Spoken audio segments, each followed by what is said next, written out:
From the creators of Barbarian that came out in 2022 comes a subservient thriller starring Sophie Thatcher and Jack Quaid. This is Companion. This is exactly what I was expecting when going into this film.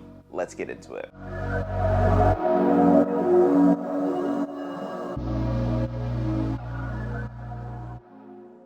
So the movie surrounds a group of friends going on a weekend getaway, and someone has an ulterior motive that turns the trip into a wild ride. And a wild ride is putting it lightly, because the twists and turns that this film provided made it extremely entertaining. There were a couple of spoilers already provided for this film in the trailers, like Iris being an AI humanoid creation, but after that I was blown away by some of the other treats that Companion had to offer. The chemistry between Sophie Thatcher, who is stapling her name in psychological thrillers, and Jack Quaid really played well with the nature of this film. There was one thing that stuck out in this film for me, and that was the villain monologue. They usually are a pet peeve for me when it comes to movies, because of instead of getting the job done, the antagonist feels the need to yap. And usually when that happens, there's an escape, a hero shows up, or their plan gets ruined in some other way. And that is exactly what happens with Companion more than once. But actually it kind of worked for this film, because the antagonist, and I'm not going to say who it was, feels the need to be heard and understood because their weak constitution calls for it. So normally I would hate on the fact that villain monologues are a thing, but for this particular film, it works very well. And I was extremely amped for this film because it is from the creators of Barbarian that came out in 2022, and Barbarian was one of my favorite films of that year, given the dark nature and the twisted elements in it. And Companion didn't disappoint to follow suit. There was one plot hole towards the end when they introduced a character and we kind of have no idea what happened to them, but honestly I don't think that was enough to sway my rating for this film. But yeah, I highly recommend Companion if you want a movie that's gonna provide you with thrilling twists. It's not a horror movie like it suggests, but hey, a lot of movies are labeled as horror movies even though they're not.